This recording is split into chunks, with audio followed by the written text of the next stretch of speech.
Deus abençoe a sua busca pelas Escrituras Sagradas. E seja bem-vindo, faremos agora o que sempre fazemos aqui, porque aqui estudamos a Bíblia. Abra comigo sua Bíblia no livro de Atos dos Apóstolos, no capítulo 2. Estamos vendo nesse momento o começo da igreja, já com a chegada do Espírito Santo, e Pedro, então, faz um discurso às multidões, onde ele está explicando aquele fenômeno maravilhoso que as pessoas veem, os galileus, gente simples, cada um falando um idioma diferente, de forma que essas pessoas conseguem compreender cada um em sua língua materna. Fora o barulhão que eles ouviram do vento do Espírito Santo que tomou a casa. Seguimos então a partir do verso 22, em que Pedro está fazendo a sua explicação, onde ele já contou a profecia de Joel, já apresentou essa profecia, tanto no que se refere àquele momento, quanto a coisas que eu e você ainda aguardamos o acontecimento. Se você perdeu o vídeo anterior, volte lá, você vai pegar esse conteúdo. Então, a partir do verso 22, Pedro fala assim: Israelitas, ouçam estas palavras. Isso aqui faz eco ao Antigo Testamento, onde é dito: ouve, ó Israel. E Pedro fala: Jesus de Nazaré foi aprovado por Deus diante de vocês, por meio de milagres, maravilhas e sinais que Deus fez entre vocês, por intermédio dele, como vocês mesmos sabem. Pedro nem vai discutir esse assunto. Ele já trata como notório e verdadeiro. Vocês sabem que Jesus de Nazaré foi aprovado por Deus. Por quê? Porque por meio dele, Deus fez entre vocês muitos sinais, milagres, maravilhas. Ou seja, já é conteúdo sabido. Este homem foi entregue por propósito determinado e pré-conhecimento de Deus. E vocês, com a ajuda de homens perversos, o mataram pregando na cruz. Pedro aqui está relembrando o ministério e a crucificação de Jesus. E também não está discutindo. Ele está apresentando os fatos, mas não de uma forma vingativa. Nós veremos ao longo do texto que Pedro apresenta esses fatos para chegar a uma conclusão do quanto Deus ama aquelas pessoas que estão ali ouvindo, mesmo tendo elas sido responsáveis pela morte de Jesus. Eles se juntaram com homens perversos, né? Nós sabemos disso, os invasores romanos e outros tantos que participaram daquele ato bárbaro, mas Deus ressuscitou Jesus dos mortos, rompendo os laços da morte, porque era impossível que a morte o retivesse. Veja que Pedro está esclarecendo para mim e para você que a ressurreição, que sim é um ato maravilhoso, não é tanto um esforço quanto é o absolutamente essencial e necessário. Por quê? Porque a morte não conseguiria, a morte não poderia reter o autor da vida. Era impossível que Jesus continuasse morto. Ele entregou sua vida porque quis, mas tomou-a de volta. E a respeito dele, desse Jesus de Nazaré, disse Davi. Quem é Davi? Davi era um rei lá da antiguidade. Ele foi o primeiro rei daquela dinastia, não foi o primeiro rei de Israel. Antes dele foi Saul, ele foi capitão da guarda de Saul, foi um general muito importante para Saul. E ele, quando se tornou rei, ele era um homem assim, ele era um homem peculiar. Davi era um homem que, ao mesmo tempo, numa mesma existência, ele conseguiu juntar alguns dos pecados mais abomináveis com um arrependimento sincero diante de Deus, uma renovação do coração. E ele era profeta. Ele tinha acesso ao Espírito Santo. Ele recebeu, inclusive, visões acerca do futuro. E ele escreveu: eu sempre via o Senhor diante de mim. Porque ele está à minha direita, eu não serei abalado. Por isso, o meu coração está alegre e a minha língua exulta. Ou seja, a alegria no coração e a fala que reflete essa alegria. O meu corpo também repousará em esperança. Ele está se referindo aqui ao quê? À morte, ao repouso, ao sono da morte. E ele está dizendo aqui: o meu corpo repousará e esperança. Por quê? Porque tu, quem é esse tu? Deus, né? Não me abandonarás no sepulcro, nem permitirás que o teu santo sofra decomposição. Antes de eu explicar, talvez sua Bíblia aqui diga corrupção. A palavra corrupção significava originalmente decomposição, apodrecimento. Então você pode entender que quando alguém se corrompe, essa pessoa se apodrece. O corrupto é alguém que está podre. Essa corrupção de aceitar dinheiro para fazer coisas erradas, ela vem dessa palavra, apodrecimento. E aqui, Davi fala, não permitirás que o teu santo sofra decomposição, que o corpo apodreça na sepultura. Tu me fizestes conhecer os caminhos da vida e me encherás de alegria na tua presença. Isso aqui é um trecho de uma porção escrita por Davi, onde ele estava falando sobre coisas que ainda aconteceriam na perspectiva dele. E Pedro, inteligentemente, entende, explica o texto e vai aplicá-lo àquelas pessoas. Irmãos, veja que ele primeiro explicou que eles mataram Jesus. Como é que ele se refere a eles? Irmãos. Irmãos, eu posso dizer com franqueza que o patriarca Davi morreu e foi sepultado.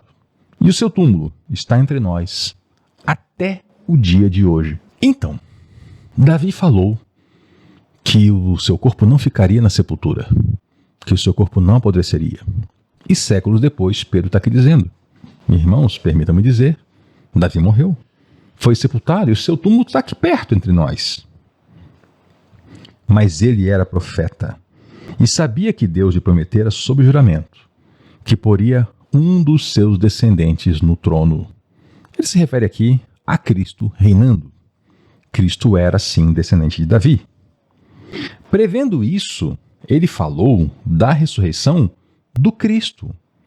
A palavra Cristo, Messias, né? O escolhido, o ungido de Deus. Lembrando que ungido é sobre quem se derrama óleo, normalmente para uma tarefa especial. Logo, não existe óleo ungido, porque seria o óleo sobre o qual se derrama óleo. Óleo é aquilo que se usa para fazer a unção. Ele falou da ressurreição do Cristo, que não foi abandonado no sepulcro e cujo corpo não sofreu decomposição. Entendeu? Davi não estava falando de si mesmo. Ele estava falando do seu descendente Jesus, que não apodreceu na sepultura, mas ressuscitou. Deus ressuscitou este Jesus. E todos nós somos testemunhas desse fato. Então estava ali Pedro, com os demais discípulos, explicando para as pessoas o que era aquela maravilha de eles estarem ali ouvindo cada um dos discípulos falar no seu idioma. Pedro pega esse momento e anuncia a verdade sobre Jesus, o Salvador. Deus ressuscitou este Jesus e todos nós somos testemunha desse fato. Vamos lembrar que Jesus apareceu a mais de 500 discípulos em uma só ocasião. Nós lemos isso numa carta de Paulo aos Coríntios. Exaltado à direita de Deus, ele recebeu do Pai o Espírito Santo, o vento santo, o Espírito de Deus, que foi prometido, e derramou o que vocês agora veem e ouvem. Pedro faz um arco. Ele pega a pergunta, o que é isso? Conta a história de Jesus para concluir que Jesus, vencendo a morte e ressuscitou, recebeu esse poder e entregou o Espírito Santo aos seus discípulos, que por isso são capazes de falar em outros idiomas. Pois Davi não subiu aos céus, mas ele mesmo declarou: o Senhor disse ao meu Senhor: senta-te à minha direita até que eu ponha os teus inimigos como estrado para os teus pés. Estrado era normalmente uma estrutura que se fazia de madeira para apoiar os pés. Então aqui é uma explicação ou uma aplicação de que os inimigos seriam colocados assim abaixo dos pés. O Senhor disse ao meu Senhor, foi o que Davi falou. Então ele não estava falando de si mesmo, ele estava falando de quem? De Jesus, o Pai e o Filho. Portanto, que todo Israel fique certo disso. Este Jesus, a quem vocês crucificaram, Deus o fez Senhor e Cristo. Ué, mas Cristo não é o nome de Jesus? Não. Nós chamamos Jesus Cristo. Cristo é um título. Cristo é uma expressão que quer dizer, como eu falei, o Messias. Ainda que hoje tenha gente até com esse nome, mas significava originalmente um título, o Messias. Quando eles ouviram isso, aquela multidão, veja que aquela multidão, eles ali, boa parte deles eram responsáveis pela crucificação de Jesus. Boa parte daqueles que estavam ali eram daquela multidão que gritou, crucifica, crucifica. Eram da multidão que se alegrou vendo o espetáculo bárbaro da crucificação de Cristo. E eles ouviram tudo isso. Mais do que ouvir, eles viram algo, um sinal. Eles viram galileus, homens comuns, pregando o evangelho no próprio idioma deles. Isso foi um impacto. Isso foi forte. Ficaram aflitos em seu coração e perguntaram a Pedro e aos outros apóstolos. Vamos lembrar que Pedro falou a verdade, que eles eram os culpados e responsáveis, mas chamou eles como? Verso 29. Irmãos. Como é que eles tratam Pedro? Irmão. Perguntam a Pedro e aos apóstolos. Irmãos, o que faremos? É mais ou menos como se diz hoje em dia, a casa caiu. Eles participaram 50 dias antes daquela bagunça, daquele quase um linchamento de um homem que não cometeu nenhum crime e nenhum pecado. E aí 50 dias depois vem o impacto. O Espírito Santo chega, é derramado sobre a igreja. As pessoas começam a ensinar em outros idiomas. Pedro explica as profecias, aplica, eles entendem e pensam, sim, e agora? O que nós faremos? Imagine o peso de um coração arrependido que pensa, eu sou responsável por um homicídio de um inocente que por acaso era o Filho de Deus que veio para me salvar. Arrependam-se. E cada um de vocês seja batizado em nome de Jesus Cristo para perdão dos seus pecados e receberão o presente do Espírito Santo. Se você tem essa pergunta no seu coração, o que eu faço? Eu tenho pecados, eu reconheço uma vida de pecado. Ou se alguém chega para você e fala assim, o que eu faço? Eu reconheço que eu sou pecador e eu não quero esse caminho, o que eu faço? Está aqui a resposta. Primeiro, arrependa-se. Arrependa-se. Mude a sua mente. Aqui a expressão em grego é metanoia. É além da sua mentalidade. Vá para adiante da sua própria mente. Tenha uma nova mente. Não é simplesmente a pessoa que abandona o pecado. Ela muda a cabeça dela. Não é só a pessoa que para de roubar, por exemplo. Um assaltante que para de roubar. Talvez pare de roubar por matemática. Ele pensa, o que eu ganho não vale a pena o risco que eu corro. Isso não é arrependimento. Arrependimento é a mudança da mente. Arrependam-se. E cada um de vocês seja batizado em nome de Jesus Cristo para perdão dos seus pecados. O batismo é importante? Sim. O batismo não é simplesmente uma coisa opcional. O batismo é parte da igreja desde sempre. Desde sempre. E o batismo, sim, o batismo bíblico, aquele em que a pessoa é imersa em água, é aquele em que um adulto, consciente do que está fazendo, faz um ato público para declarar o seu arrependimento. É isso que é o batismo. É isso que nós veremos nas Escrituras. Já lhe adianto, tá? Não sei qual é a sua posição sobre isso. Você não encontra em lugar nenhum do Novo Testamento batismo de bebês. E muito menos batismo por aspersão de água na cabeça. É sempre um adulto que declara sua fé, mergulha na água, faz isso publicamente e conscientemente. E receberão o presente do Espírito Santo, o dom do Espírito Santo. Se você já tem uma doutrina de conhecimento sobre o Espírito Santo, talvez você confunda aqui com dons do Espírito Santo, como por exemplo, dom de profetizar, palavra de conhecimento, palavra de sabedoria. Não é isso não. O que ele fala aqui é o dom. O que quer dizer dom? Presente. É o próprio Espírito Santo. O que Pedro fala é que quem se arrepende e é batizado em nome de Jesus Cristo recebe um presente, que é o Espírito Santo. O apóstolo Paulo desenvolve isso e fala que o Espírito Santo ele é um selo, uma marca da promessa de Deus colocada em nós. É o que atesta a nossa salvação. Então aqui é o dom. Pois a promessa para vocês, a promessa para seus filhos, todos que estão longe, todos quantos o Senhor nosso Deus chamar. A promessa não é simplesmente para os apóstolos, a promessa não é para aqueles que são líderes da igreja, a promessa é para todos. E quem que Deus chama? Deus chama a todos. Não pense que Deus chama só a alguns. Você vai ler na Bíblia e ao longo da Bíblia que o chamado é para todos. Nem todos atendem. E com muitas outras palavras, ele advertia e insistia com eles. Salvem-se dessa geração corrompida. E esse é o chamado para nós hoje. Nós estamos no meio, sim, de uma geração corrompida. E essa é a história da igreja. A igreja sempre foi igreja no meio de uma geração corrompida. Salvem-se no meio dessa geração corrompida. Nós estamos nessa realidade, mas não precisamos participar do mal. E então os que aceitaram a mensagem, eles foram batizados. E naquele dia houve um acréscimo de cerca de 3.000 pessoas.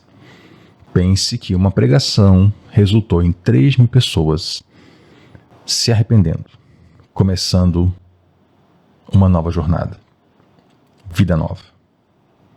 Pessoas entenderam e atenderam ao chamado.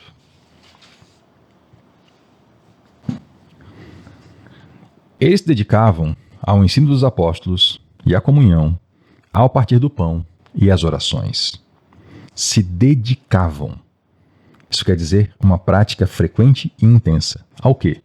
Aprender o ensino dos apóstolos, nós temos aqui a Bíblia para isso. Comunhão. Comunhão é uma união entre as pessoas, é compartilhar da vida.